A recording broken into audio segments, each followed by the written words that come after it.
আমন্ত্রণ সংবাদ এক নজরে, সঙ্গে আছি মোহাম্মদ ওয়ালিউল্লাহ।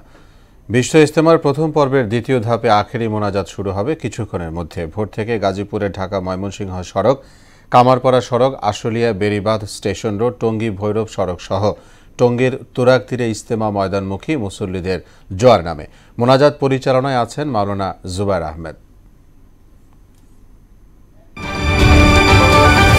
ছাত্র জনতার অভ্যুত্থানে পালিয়ে যাওয়া সাবেক প্রধানমন্ত্রী শেখ হাসিনাকে হত্যা চেষ্টা মামলায় ফাঁসির ৯ আসামি সহ সাজাপ্রাপ্ত সব আসামিকে খালাস দিয়েছেন হাইকোর্ট। সকালে বিচারপতি মোহাম্মদ মাহবুব উল ইসলাম ও বিচারপতি হামিদুর রহমান এ রায় ঘোষণা করেন।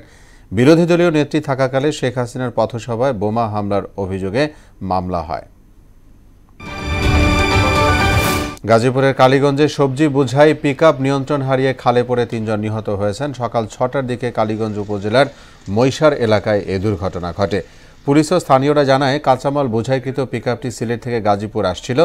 দুর্ঘটনায় গাড়ির দরজা ও জানালার কাচ বন্ধ থাকায় ভিতরে আটকা পড়ে চালক, হেলপার সহ ৩ জনের মৃত্যু হয়। এখনও নিহতদের পরিচয় পাওয়া যায়নি। উচ্ছেদ অভিযানের প্রতিবাদে সকাল ৮টা থেকে অনির্দিষ্টকালের জন্য উত্তরবঙ্গের সব পেট্রোল পাম্প বন্ধের ঘোষণা দিয়েছে Bangladesh petroleum dealers, distributors, agents and pump owners association. সংগঠনটির রাজশাহী বিভাগ কার্যালয়ে পাঠানোর বিজ্ঞপ্তিতে এই ঘোষণা দেওয়া হয়। এতে জ্বালানি তেল উত্তোলন ও বিপণন বন্ধের আহ্বান জানানো হয়েছে।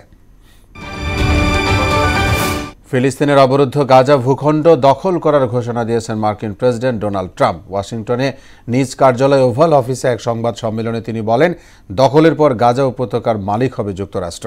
এদিকে ভারতের পশ্চিমবঙ্গের নাম বাংলা করার প্রস্তাব দিয়ে ফের সরব হয়েছে রাজ্য বিধানসভা। ওদিকে দিল্লিতে চলছে রাজ্য বিধানসভা নির্বাচনের ভোট গ্রহণ।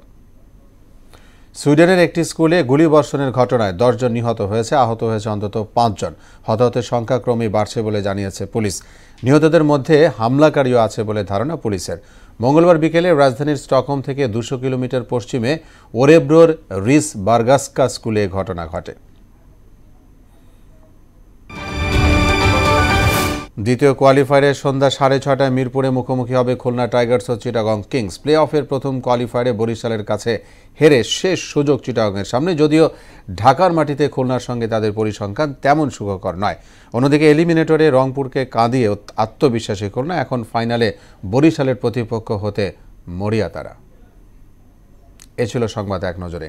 সবশেষ খবর সবার আগে জানতে মোহনার সাথেই থাকুন।